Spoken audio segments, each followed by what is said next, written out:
ప్రేక్షకులు గాని, మీరు గాని జపమున కూర్చునే కన్నా ముందు మీరు ముఖ్యమైన విషయం ఒకటి బాగా గుర్తుపెట్టుకోండి. మనసు ఎక్కడ కేంద్రమవుతుందో ఆ కేంద్రకానికి అనుగుణంగానే మంత్రం తిరుగుతది. మీరనుకుంటారు జపం చేస్తారని. మనసు ఎక్కడ నిలబడింది, దాన్ని బట్టే మంత్రం యొక్క పక్వతమని ఏర్పడతది. మంత్రం అనేది తేజస్సు లోపలికొస్తది. ఇది బాగా గుర్తుపెట్టుకోవాలి. దేని మీద మనం మనసు నిలబెట్టాలనుకుంటే, ఒక్కసారి మంచిగా కళ్ళార్పకుండా ముగ్గురు అమ్మలను ఒకసారి చూడండి. ఆ ఇమేజ్ అనేది మీ ఐ ఫిక్సర్‌లో లాక్ అయిపోతది. అప్పుడు మీరెప్పుడన్నా కూర్చున్నప్పుడు దాన్ని దర్శనంలోకి తెచ్చుకోవచ్చు ఇక్కడికి. లేదు ఒక శివలింగాన్ని చూడండి. ఆ శివలింగం యొక్క ఇమేజ్ అనేది మీరు ఫిట్ జేసుకోండి. ధ్యానంలో కూర్చున్నప్పుడు శివలింగం ఇక్కడొచ్చేటట్లు చూడండి. లేదు గురుపాదములు, లేకపోతే ఒక పువ్వుల తోట, హిమాలయ పర్వతం, కొండల సెలయేరు, కొండల మీద నుంచి దుంకుతున్న సెలయేరుని, జలపాతం, పెరుగు కుండలు, పాల కుండలు, ఒక సువాసిని, ఒక ముత్తైదువ, గోవు యొక్క నడవడిక అంటే గోవు నడుస్తున్నటువంటి దృశ్యము. ఇవన్నీ మనం ఇక్కడ తెచ్చుకోవచ్చు. లేదంటే ఉదయించే సూర్యుడు, ఒక జ్యోతి, ఇవన్నీ శుభ సూచకములు. అంటే మంత్రానుష్ఠానం చేసేవాళ్ళు ఇవల్లా తెచ్చుకుంటే మంత్ర జపానికి పరిపూర్ణత, పరిపక్వత వస్తదని చెప్పారు పెద్దలు. ఇది ఇంపార్టెంట్. ఈ కాస్త లగ్నం లేకపోవడం వల్ల గంట సేపు మాల తిప్పినా తిరిగి దాని చుట్టే తిరిగి దాని యొక్క శక్తిని సంయోగ స్థితిలోకి తీసుకెళ్తా తప్ప నీకు యాడ్ చేయదది. నీ దైవీ కళలతోటి యాడ్ అవ్వదు. మాల తిరుగుతూ ఉంటే మనం అమ్మవారిని అక్కడ చూస్తూ ఉంటాం. నేనిప్పుడు హోమంలో కూర్చున్నప్పుడు కూడా దృష్టిని భృకుటి యందు నిలిపి మనసును అగ్ని మీదనన్నా జగన్మాత మీద నిలబెట్టండి అన్నాను. దృష్టి వేరు, మనసు వేరు. చూడడం ఇష్టంగా చూడడం, దృష్టి వేరు, మనసు వేరు. మనసు మాత్రం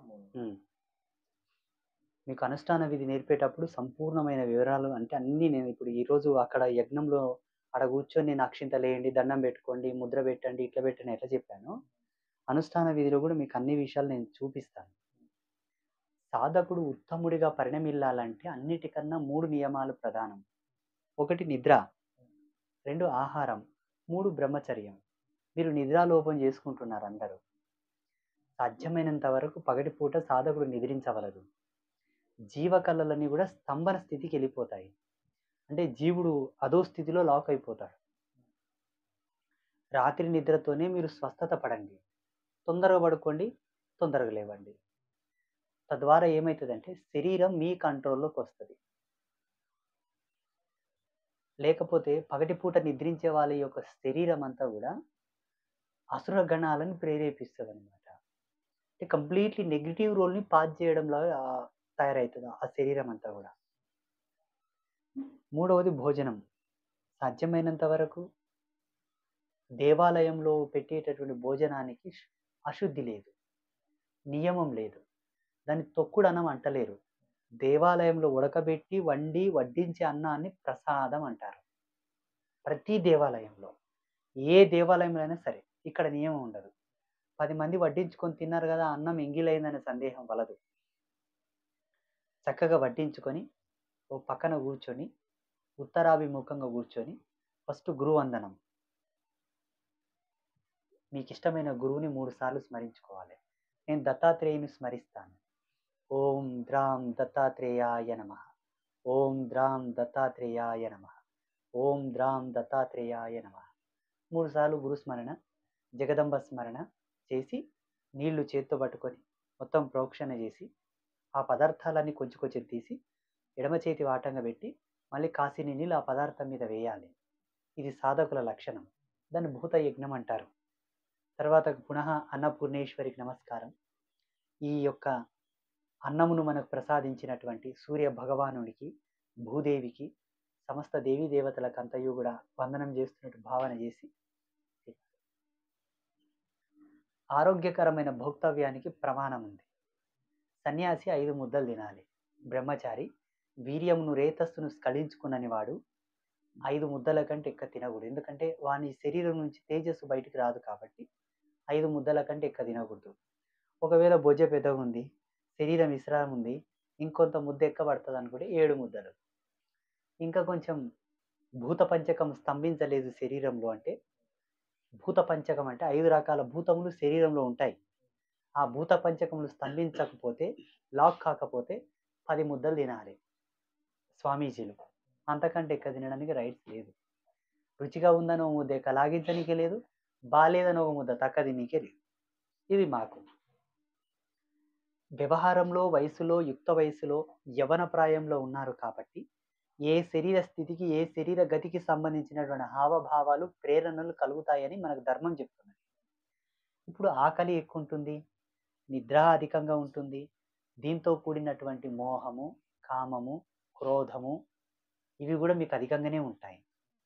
తప్పు కాదు, శరీర ధర్మం. శరీర ధర్మం. ఇక్కడ సాధనలో ఉండేవాళ్ళు భోజనం ఎక్కువ స్వీకరించాడనుకోండి, బుద్ధిమాంద్యం ఏర్పడుతుంది. ఉదరము యందుండేటటువంటి జఠరాగ్ని యొక్క ప్రకోపానికి భోజనమే పనిపెడత తప్పిస్తే మంత్ర సాధన దానికి ఆడవదు. మంత్రం యొక్క చిత్ శక్తి, మంత్రం యొక్క ప్రాణశక్తి అందుకు యాడవదు. అరిగేనికినే సరిపోతుంది ఇక్కడ జఠరాగ్ని అంతా, ఇక దాని మీద ఆడ పనిచేస్తుంది. అందుకే భోజనమునకు ఒక ప్రమాణం. ఈ 5 వేళ్ళు, ఈ 5 వేళ్ళు, 10 వేళ్ళు 10 ముద్దల కన్నా ఎక్కువ తినొద్దు. ఒకవేళ యుక్త వయసు కదా గురుదేవా, ఇంకొన్ని 2 ముద్దలు ఎక్కువ తినలేకపోతామా అంటే 16 ముద్దలు. మరీ ఎక్కువ తినాలనుకుంటే 20 ముద్దలు. 10, 16, 20.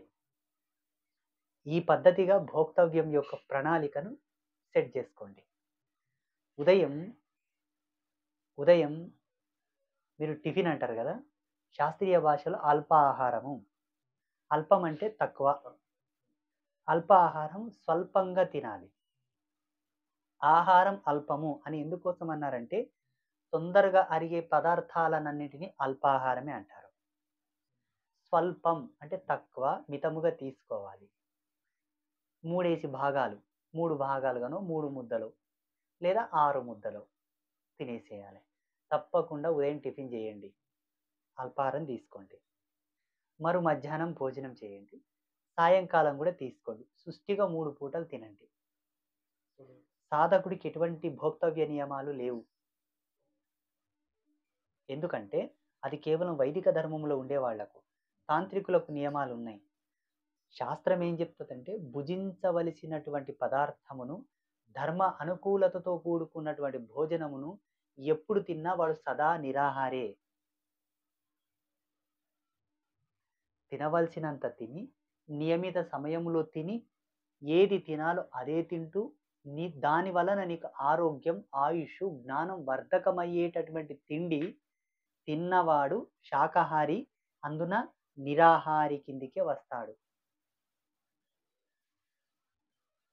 తినకూడని తిని, ఎప్పుడు పడితే అప్పుడు తిని, ఎక్కడ పడితే అక్కడ తిని, ఎంత తినాలంత తిన్నవాడు భోగి. వానికి రోగ భయము, మృత్యు భయము, జన్మ జర భయము, ఈ 3 భయములు ఈ పుణ్యం ఉంటాయి. ఎప్పుడు అటాక్ చేస్తాయో తెలియదు. అందుకే మీరు శాకాహారం తింటారు, సమయానికి తింటారు కాబట్టి నియమాలు పెట్టుకోవద్దు, చక్కగా తినండి. భోజనం అయిపోయింది కదా, ఇకపోతే శయన విధి. భోజనం అయిపోయింది కదా, శయన విధి. భోజనంలో ఇంకొంచెం మనము మార్పు చేసుకోవాల్సి వస్తే, సాధ్యమైనంత వరకు ప్రకృతి మాత ఉద్భవింపజేసినటువంటి భోక్తవ్యమే స్వీకరించండి. తద్వారా సహజ కళలు, సహజ గుణములు మీలో ప్రబలుతాయి. జీవుడి యొక్క ఆయుష్, జ్ఞానము, ఛందస్సు హెచ్చవుతాయి. అంటే ఇప్పుడు క్యారెట్ ఉంది, భూమిలోంచి ఎలా భూమి యొక్క ఖనిజ శక్తిని, లవణ శక్తిని, తేజో శక్తిని, ఆ భూమిలో ఉండేటటువంటి జీవ రసాయన చిత్ శక్తిని ఎలా అయితే ఆవిష్కృతం చేసుకొని అది ఉద్భవిస్తుందో, అది పదార్థ ప్రథమ ధర్మం. ద్వితీయ ధర్మం దాన్ని ఉడకబెట్టి, మరగబెట్టి, ఫ్రై చేసి తింటే ద్వితీయ ధర్మం అయిపోయినట్టే. తృతీయ ధర్మం నువ్వు భుజిస్తున్నావు కాబట్టి అల్పశక్తి నీలో ప్రవేశిస్తుంది. సహజ శక్తి, పూర్ణ శక్తి నీలో ప్రవేశించాలంటే క్యారెట్ని అలాగా తీసుకొని చక్కగా కడుక్కొని కొరుక్కొని తినండి. అలా దుంపలు, గడ్డలు, కాయగూరలు, ఆకుకూరలు ఏవైతే తినడానికి యోగ్యమైనవో అవే తినాలి, పచ్చివి. పాలకూర పచ్చివి తినకూడదు, శాస్త్రములు చెప్పారు. గోంగూర పచ్చి తినకూడదు, మెంతెం కూర పచ్చి తినకూడదు, అలాగే వంకాయ పచ్చి తినకూడదు, బెండకాయ పచ్చి తినకూడదు, చిక్కుడుకాయ పచ్చివి తినకూడదు, మళ్ళీ దొండకాయ పచ్చివి తినొచ్చు, ఈ పచ్చివి తినకూడదు, పచ్చివి తినకూడదు. పాకశాస్త్రంలో ఏ ఏ కాయగూరను, ఏ ఏ ఆకుకూరను, ఏ ఏ దుంపను, గడ్డను, ఏ ఏ వేర్లను, ఏ ఏ పువ్వులను, ఏ ఏ పానీయములను యథాతథముగా స్వీకరించవచ్చును, పదార్థ భేదం చేయకుండా మనకు వివరాలు ఉన్నాయి. తినుటకు యోగ్యమైన వాటిని పచ్చివే తినడానికి ప్రయత్నం చేయండి. అలాగే పండ్లు, పండ్ల రసాలు, కొబ్బరి నీళ్ళు, వీటి వల్ల మీ మంత్రం తొందరగా మీ ఆధీనంలోకి వస్తుంది. ఎక్కువ డీప్ ఫ్రై చేసినవి, ఉడకబెట్టినవి, ఫ్రై కొట్టినవి, అన్నము, రొట్టెలు, ఇవన్నీ కాకుండా సాధ్యమైనంత వరకు, అందుకే నేను చాలా వీడియోలు చెప్తున్నాను, శాఖ పంచకములు అని ఉన్నాయి మనకు, వాటిని భుజించు సాధకుడు తొందరగా మంత్రాన్ని సిద్ధింపజేసుకుంటాడు అని. ఏదో ఓ పూట ఆ పూటకి ఎప్పుడో ఇంత అన్నం, ఇంత పప్పు, కాయగూర చారు, ఇంత అవి వేపుళ్ళు తినొచ్చు. పొదత్తమానం అవే తినుకుంటుంటే జీవుడే పూర్ణుడు కాలేకపోతాడు. నేను చెప్పాను కదా, మేక, గోవు, బర్రె, గొర్రె, జింకలు, ఇవన్నీ కూడా జిరాఫీలు, ఏనుగులు ప్రకృతి మాత ఏ విధంగా అయితే సహజమైనటువంటి ధర్మానికి అంకితంగా ఉద్భవింపజేసినటువంటి వాటిని భుజిస్తాయి. ప్రథమ ధర్మం నుంచి ద్వితీయ ధర్మం అయింది. అవి భుజించి సహజాత్మక శక్తితో విరాజిల్లే వాటిని మనం కొట్టుకొని తింటాం. ఈడ ఆహారంలో భేదం ఏర్పడి విరుగుడు ఏర్పడుతుంది కాబట్టి మానవునికి రోగాలు తాండవిస్తున్నాయి. ఒక విషయం బాగా గుర్తుంచుకోండి, ఆహార భేదం జరిగి పదార్థ దోషము జరిగితే జీవుడు నపుంసకుడిగా తయారవచ్చు. జీవుడిలో నపుంసకపు కణజాల శక్తి ఉత్పన్నం కావచ్చు. భారతదేశం శాకాహారం ఉన్నంత వరకు ఈ దేశంలో నపుంసకులు లేరు, స్వలింగ సంపర్కులు లేరు. ఎప్పుడైతే అసాంగత్య దోషం, ఎప్పుడైతే ఆహారంలో విభిన్నమైనటువంటి క్రూరత్వం ప్రవేశమైందో అప్పుడు అన్ని సర్వనాశనం అయిపోయినాయి. జీవ ఛందస్సు వికటించిపోయింది, జీవ ధర్మమే నాశనం అయిపోయింది. పాలు చేపలు కలిపి తినొద్దంటది సైన్స్. ఎందుకు తినొద్దంటది? తద్వారా సైడ్ ఎఫెక్ట్ వస్తుంది కాబట్టి, శరీరంలో పలు మార్పులు సంభవిస్తాయి కాబట్టి. అలాగే ఎటువంటి పదార్థములు సేవించిన వాడు నపుంసకుడుగా మారుతాడో కూడా చెప్పారు. ఎటువంటి పదార్థములు భుజించి ఆ రోజు సంభోగించిన ఎడల పుట్టే పిల్లలు అలా పుడతారని కూడా ఉన్నది. నమ్ముతారా? దీని జీవ వైవిధ్య సంభవనము అంటారు. సాధకుడు సాధ్యమైనంత వరకు ఎక్కువ గట్టిగా నమిలే తినకూడదట.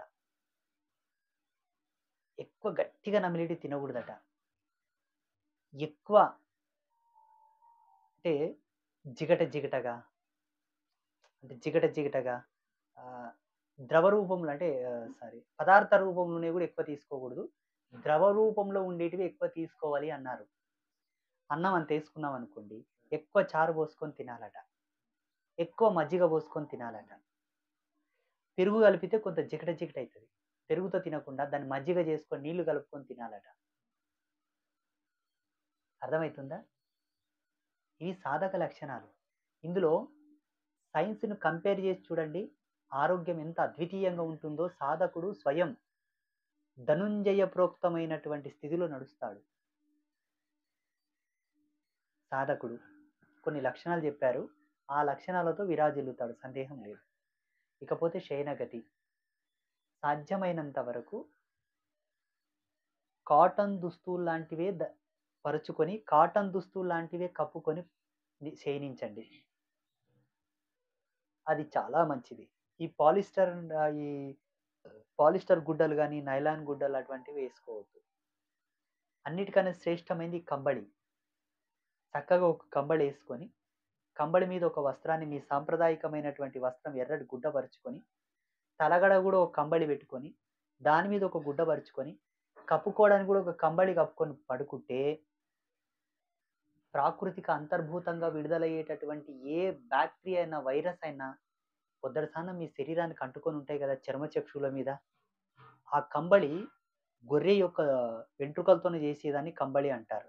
ఈ మధ్యలో వేస్ట్ కూడా అమ్ముతున్నారు మార్కెట్లలో. అవి మంచివి కాదు. ఒక్కసారి దాన్ని కప్పుకున్నాం అనుకోండి, నీ శరీర అంతర్భూతంగా ఉండేటటువంటి వైరస్లను కూడా అది గుంజుతుంది బయటికి. ఆటోమేటిక్గా వచ్చేస్తాయి. టీబీ, క్షయ, సమ్ టైప్ ఆఫ్ క్యాన్సరేసెస్ అన్నీ కూడా నివారణ అయిపోతాయి సైన్స్ ప్రకారంగా. ధార్మికంగా చెప్పాల్సి వస్తే కొన్ని అంతర్భూతమైన భూతగణములు ఉంటాయి గాలిలో, రేణువుల్లాగా. మోటో గాలి పట్టింది, గాలి సోకింది అంటలేరా పల్లెటూళ్ళల్లో? గాలి సోకింది, గాలి పట్టింది అంటలేరా?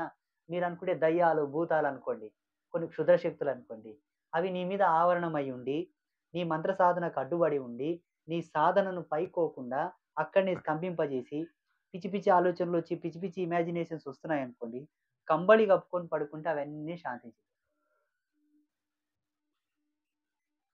మనకు ఎన్నో ఆసనాలు ఉన్నాయి శాస్త్రం, మంత్రశాస్త్రం ప్రకారంగా ఎన్నో ఆసనాలు ఉన్నాయి. అన్నింటికన్నా సర్వశ్రేష్టమైన ఆసనం కంబళి. కొన్ని ఆసనాలకు శుద్ధి ఉన్నది, కంబళికి శుద్ధి లేదు. 365 రోజులు జీవించిన నాళ్ళు దాన్ని ఉతకకుండా కూడా వాడు, నీకు శుద్ధి రాదు, అశుద్ధి రాదు. సదా పవిత్రమైంది కంబళి.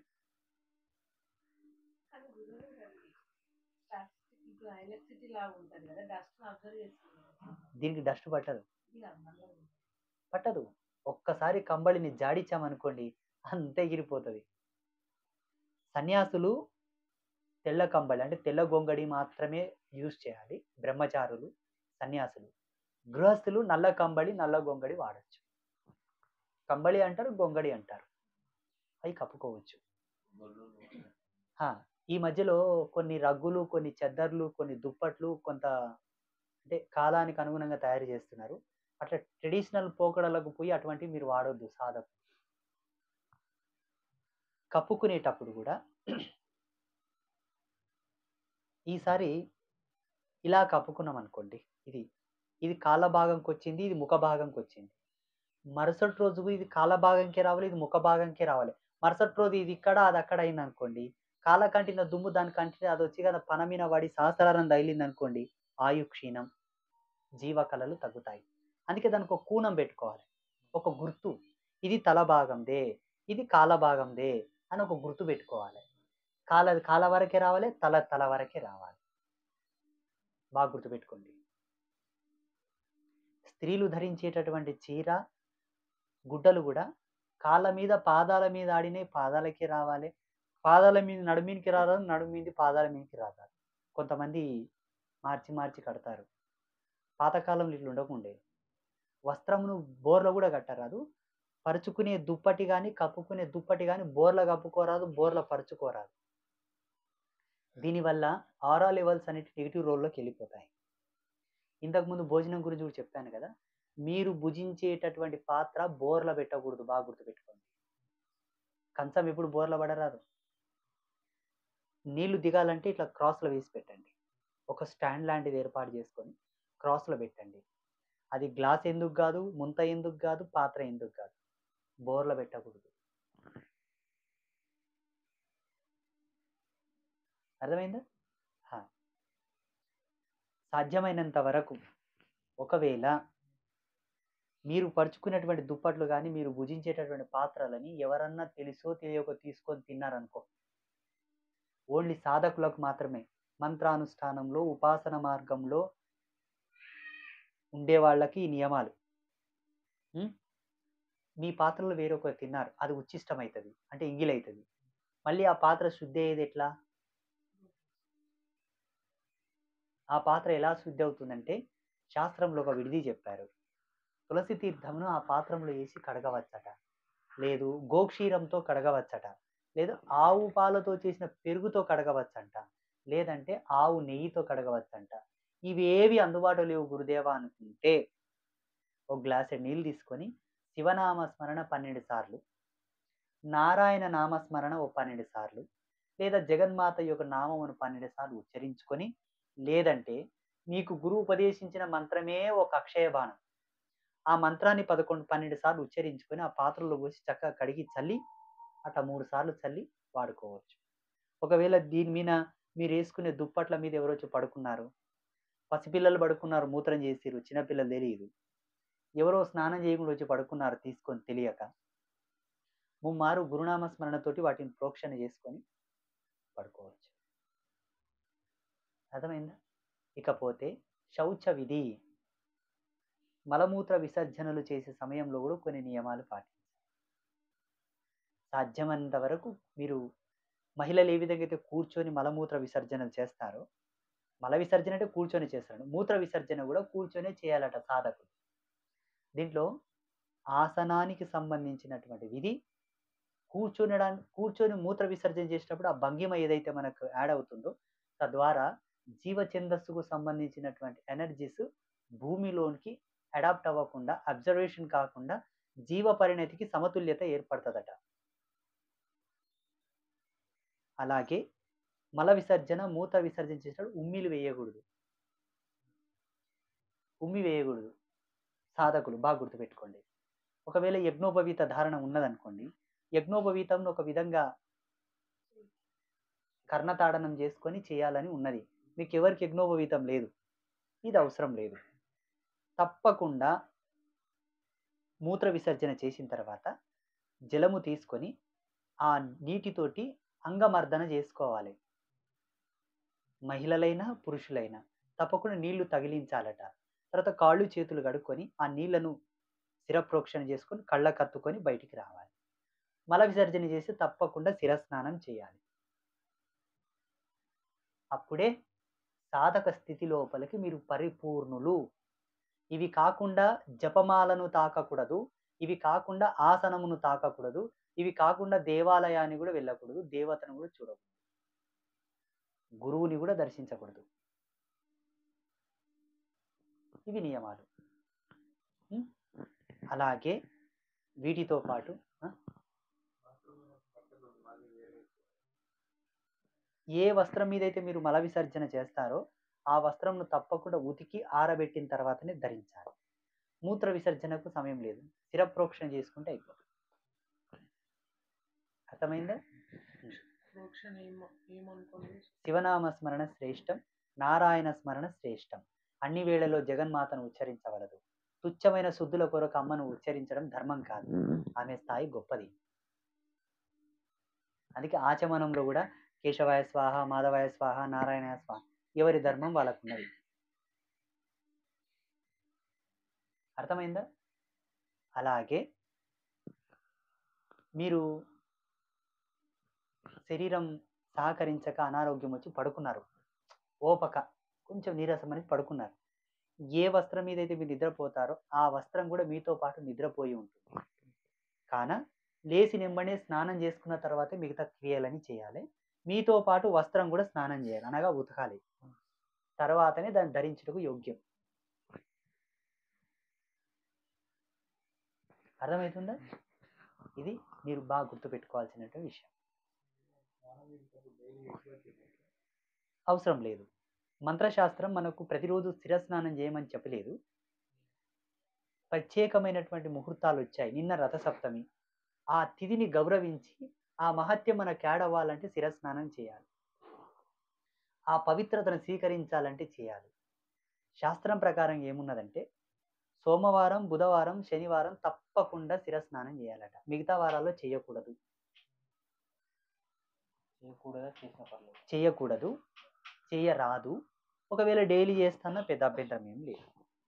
శాస్త్ర పరిభాషలో ఈ మంగళవారం చేయకూడదట, గురువారం చేయకూడదట, శుక్రవారం చేయకూడదట, ఆదివారం కూడా చేయకూడదట. దీనికి బ్రాహ్మీభూతమైనటువంటి సంబంధము, సంభూతం ఉన్నది. అంటే మనకిడ సుడి ఉంటుంది చూడండి, బ్రహ్మరంధ్రం, దానికి సంబంధించినటువంటి ఒక పద్ధతిని, దాని ధర్మానికి, దానికి ఉండే కనెక్టివిటీని కంపేర్ చేస్తూ నియమాలు చెప్పారు మనకు. చేయండి, ఏం పొరపాటు, ఏం తప్పలేదు. నిద్రావస్థ అయిపోయింది, శౌచ విధి అయిపోయింది. ఒకవేళ టాయిలెట్లు ఉన్నాయనుకోండి, ఫిక్స్డ్ అయి ఉంటాయి, టాయిలెట్లు ఫిక్స్డ్ అయి ఉంటాయి, దాని మీద వెళ్ళి మీరు మల విసర్జన, మూత్ర విసర్జన చేస్తారు. అతి గుప్తమైనటువంటి మంత్రశాస్త్రాల్లో పూర్వకాలం యొక్క శాస్త్ర మర్యాద ఏమిటి అనగా, రాత్రి వేళల్లో మల విసర్జన, మూత్ర విసర్జన చేస్తే దక్షిణాభిముఖంగాను, పకిటి వేళల్లో మల విసర్జన మూత్ర విసర్జన చేస్తే ఉత్తరాభిముఖంగాను చేయమని శాస్త్రం చెప్పింది. సాధకుడు జపమాచరించు ప్రదేశము నుంచి అమ్మువేటు దూరం వెళ్ళి చేయాలట. అమ్మువేటు అంటే లాగి బాణం వేస్తే ఎంత దూరం పోయి పడుతుందో అంత దూరం వెళ్ళి మలమూత్ర విసర్జనం చేయాలట. ఇప్పుడంతా ట్రెడిషనల్ అయిపోయింది. పక్కనే బాత్రూమ్లు ఉంటాయి, పక్కనే దేవాలయం ఉంటుంది. సిటీలలో అయితే మరీ ఘోరం. అందుకే ఆ కాలంలో వన్య ప్రాంతాలకు వెళ్ళేవాళ్ళు సాధకులందరూ. అర్థమవుతుందా? ఇది పద్ధతి. దీంట్లో సాధకుడు శౌచంలో గతివిధి అని ఒకటి ఉంటుంది.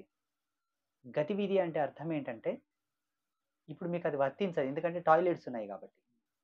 అప్పుడు పచ్చటి మైదానాలు అంటే గడ్డి ప్రదేశాలు, ఏదన్నా పూల మొక్కలతో కూడుకున్న ప్రదేశాలు, అలములతో కూడుకున్న ప్రదేశాలు ఉంటే దానికి గతివిధి అని ఒకటి చేసేవాళ్ళు. అది ఇప్పుడు అవసరం లేదు, మీకు అవసరం లేదు. ఈ రెండు తర్వాత సంభోగ ధర్మం. అది ఎలాగో మీరందరూ చిన్నపిల్లలు, మీకు పిల్లలు లేరు కాబట్టి, పెళ్లి చేసుకున్నటువంటి గృహస్థుడు సంసార ధర్మంలో ఉంటే ఈరోజు ఒకవేళ సహధర్మచారినికి తగు ధర్మాన్ని పురుషుడు ప్రసాదించిన నాడే ఆ దాంపత్య ధర్మానికి ఆయనకు విలువ, మర్యాద, ఆయనకు పుణ్యం, పురుషార్థం సిద్ధిస్తాయి. నా వరకు నేను జపంలో ఉన్నా, నేను మంత్రాన్ని సిద్ధించుకున్న వరకు నేను తాకను ముట్టనంటే కూడా దోషం.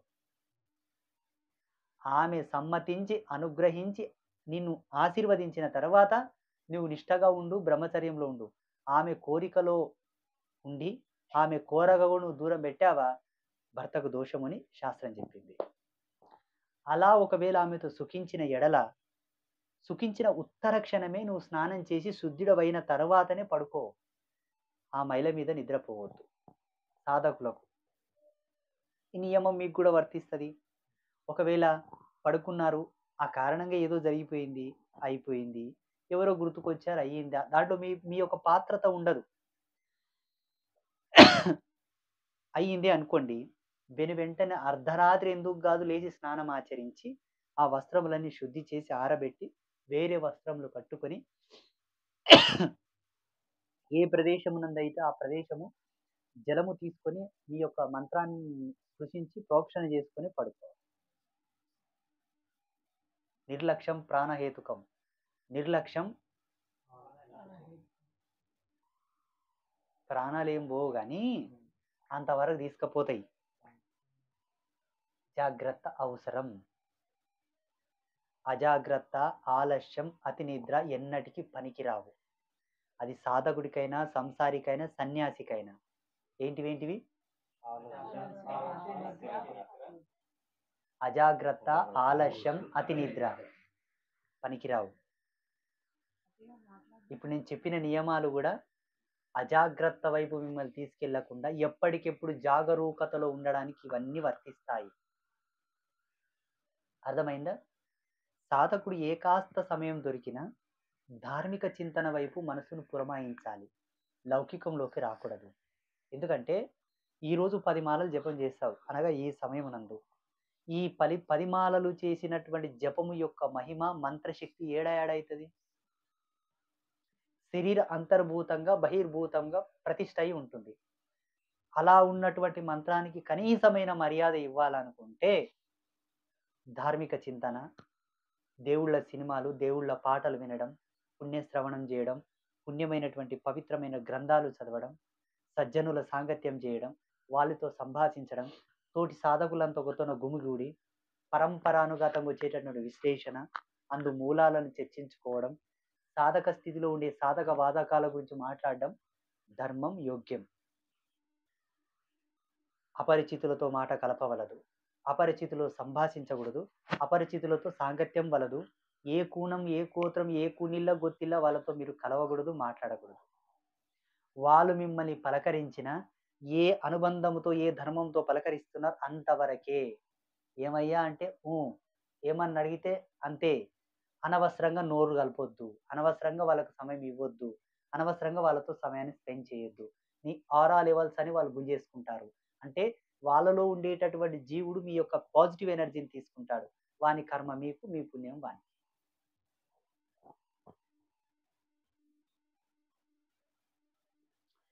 మనము పూర్ణ ఆరోగ్యవంతులం నాయనా. అనారోగ్యంతో ఉన్నవాడి చెంతకు వెళ్ళావు, అది అంటు రోగం, పోయి ముట్టుకుంటే రాదా? ఇది కూడా అంతే. ఎనర్జీ లెవెల్స్ ఆఫ్ ట్రాన్స్ఫార్మింగ్, ఇది వలదు. అర్థమైందా? అకారణంగా ఎవరి యొక్క ఉచ్చిష్టం తినవలదు, ఎవరి ఎంగిలి తినకూడదు. మంత్రశాస్త్రం ఏం చెప్పిందంటే సహధర్మచారిణి యొక్క వెంగిలికి నిషిద్ధం లేదు, తన గర్భవాసమునందు జన్మించిన పిల్లలకు నిషిద్ధం లేదు, మళ్ళా అన్నా చెల్లెలదు అక్కా తమ్ముళ్ళదు వద్దు అని చెప్పింది. తనకు జన్మనిచ్చిన తల్లిదండ్రులతోన నియమం లేదు అని చెప్పింది. గురువు యొక్క ఉచ్చిష్టమునకు భేదం లేదు, మళ్ళీ సాధకుల యొక్క ఉచ్చిష్టం కూడా భేదం ఉన్నది, ఉంది, పాటించాలి. తోటి సాధకులు ఒకతో ఉన్నారనుకోండి, ఆసన భేదం జరగకూడదు. నీ ఆసనం అతను, అతను ఆసనం వేసుకోకూడదు. జపమాల యొక్క భేదనం కూడా జరగకూడదు,